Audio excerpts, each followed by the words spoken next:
चिड़िया। हाँ, आपकी दोस्त टूनी चिड़िया आ गई है एक नई कहानी लेकर।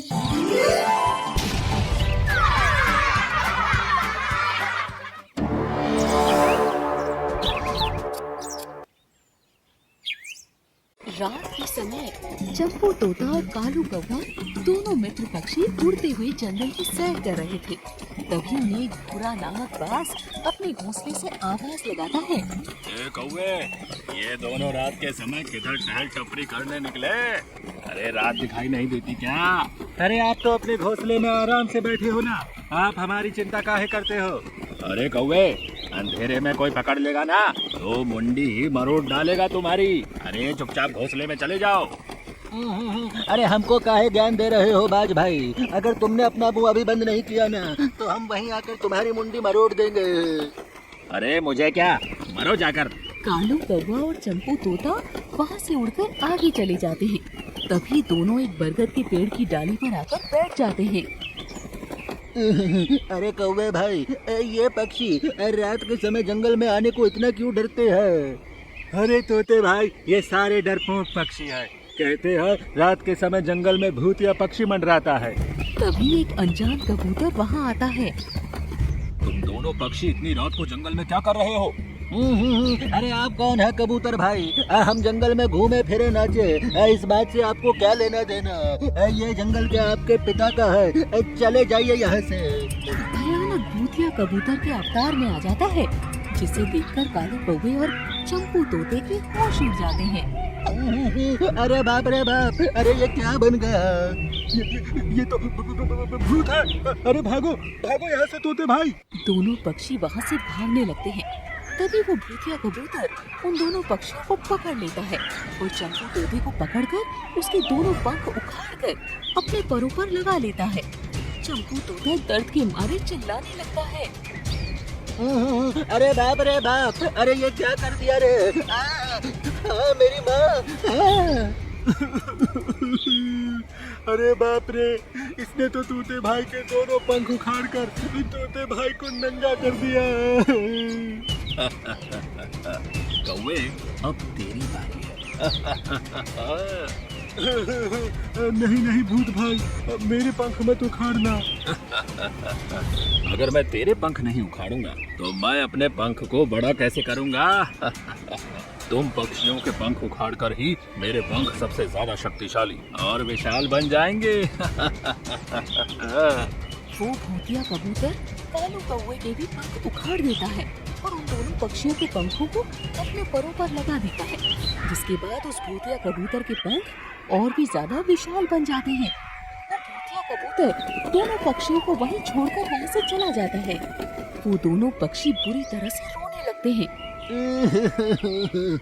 अरे ये क्या कर दिया रे?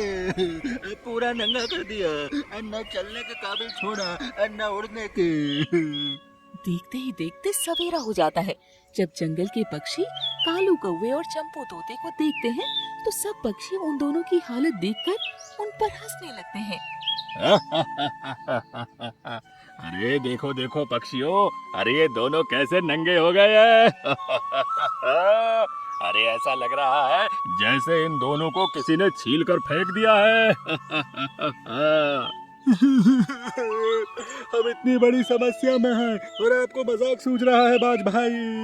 अरे कौन खेल कर गया आप दोनों के साथ? ये किसने नंगा कर दिया आपको? किसने किया आप दोनों की ऐसी हालत?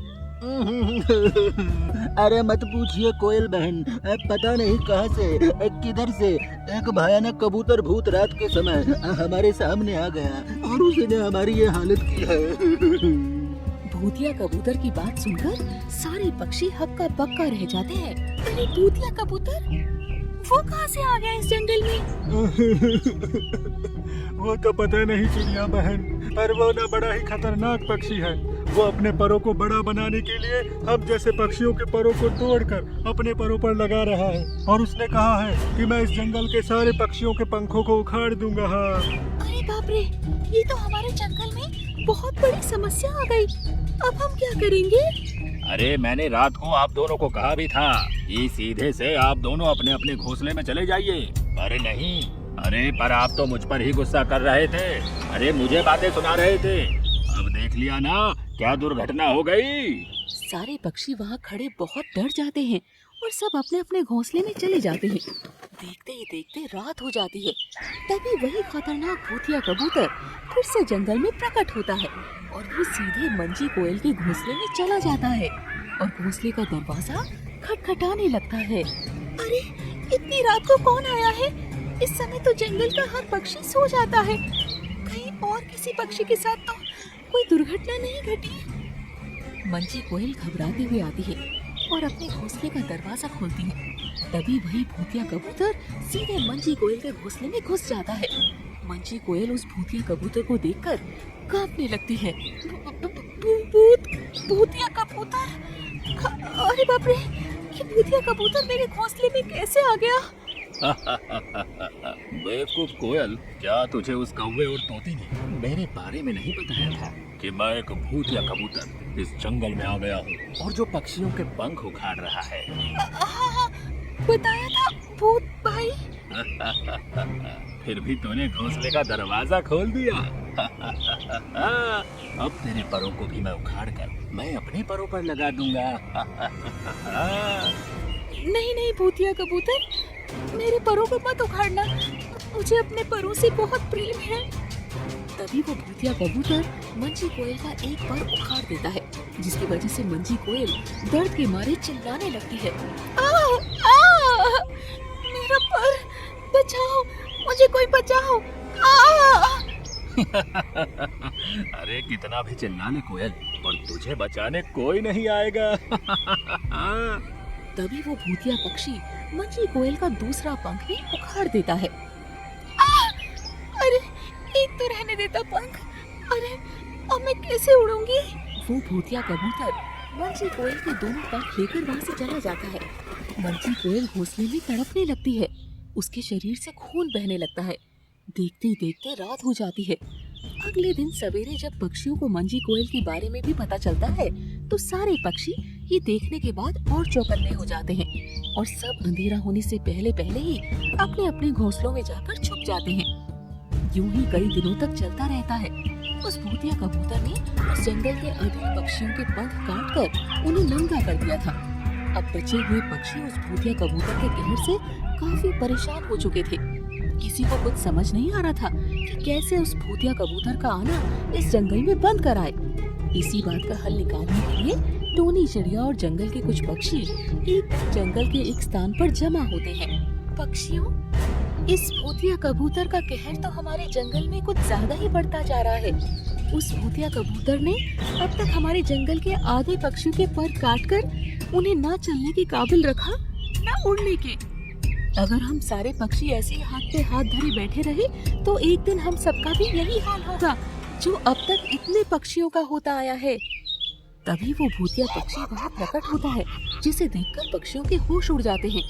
अरे बाप रे, ये भूतिया पक्षी तो यहाँ भी आ गया। कहीं ये हमारे भी पंख न काट ले, भागो यहाँ से। सारे पक्षी वहाँ से भागने लगते हैं। तभी वो भूतिया कबूतर चमन कबूतर को पकड़ लेता है और जैसे ही उसके पर काटने लगता है तभी टोनी चिड़िया एक बड़ा सा पत्थर उस भूतिया कबूतर के एक पंख पर मारती है, जिससे उस भूतिया कबूतर की आधी शक्ति खत्म हो जाती है और वो वहीं जमीन पर तड़पने लगता है। अरे पक्षियों, इस भूतिया कबूतर के परों पर वार करो, लगता है इसकी शक्ति इसके परों में है।